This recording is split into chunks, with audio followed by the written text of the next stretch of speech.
هنتكلم عن الحالات اللي الاهلي يكسب بيها النهائي. تعادل باي نتيجه 0-0، وده اللي برجحه ان هو يحصل زي ما حصل مع اسمه ده في سان داونز، ماتش سان داونز والوداد.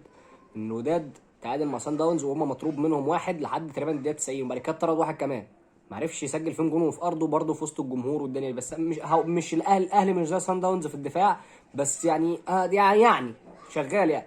فانت عندك امل كبير انت تفضل مدافع او تنام شويه ورا، بان انت مثلا تحط ثلاثه خط وسط ديفندرات: حمدي فتحي، ديانج، مروان عطيه. وقدامهم شوف اللي انت عايز تحط مين قدامهم بقى، ما انت كده كده رايح تدافع. واتمنى ده ما يحصلش بصراحه. فانت قدامك فرصه كويسه تخطف جون وتدعي على الحكم من قبل الماتش. ايه ده، ربنا ياخده، ضميره يصحى، مراته تصحى، اي حاجه، المهم ان هو يبعد عننا. يعني ايه، ربنا يهديه وربنا يهدي اي حد عايز يودينا في ده. ليه الناس ما تاخدش حقها بس؟ الاهلي لو كان خد حقه امبارح كان الماتش طلع 4-0، ضربتين جزاء وطردين. يعني الدنيا هيحصل ايه لو خدنا حقوقنا؟ ما احنا مش بناخد حقوقنا في حاجه سياسيه، ده كوره يا جماعه، كوره.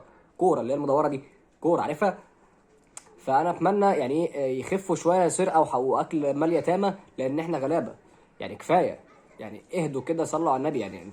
ما فيش مره قابلناكم لما الحكم يبقى قابض وانتوا حاجه صعبه في الملعب كده، تستغفر الله العظيم يا رب، لينا حاجات عايزين ناخدها حضرتك. وباذن الله باذن الله الاهلي هيكسب الماتش ده او هيتعادل 0-0. اتمنى، لان بصراحه يعني ايه يبقى سيناريو وقح زباله حقير ما شافش بجنيه تربيه. لما احنا نروح هناك سنتين ورا بعض ونخسر يبقى شكلنا وحش، شكلنا هيبقى حاجه صعبه بصراحه. اتمنى حد يفهم اللعيبه الموضوع ده، لان يبقى شكلنا وحش وسط الناس. الزملكاويه هنا كسبانين الاتحاد بره وشكلهم يا استغفر الله العظيم يا رب. فاحنا ربنا يكرمنا، وباذن الله باذن الله نركن الاتوبيس ورا وننام طول الماتش، لان انت ما عندكش امل تاني. انت لو انت لو لمست ايه، لو عديت من جنب لعيب من الوداد وسحبت نفس غامق كده شويه، هتلاقيه بيديك طرد وضربه جزاء حتى لو من نص الملعب. حكم تحسه بص خارج، هتلاقي كل ما تكلمه هتلاقي لك كده. حكم يعني ربنا يهديه ويبعده عنا. يا رب تاكله عربيه وهو رايح الماتش، ربنا يبعده عنا.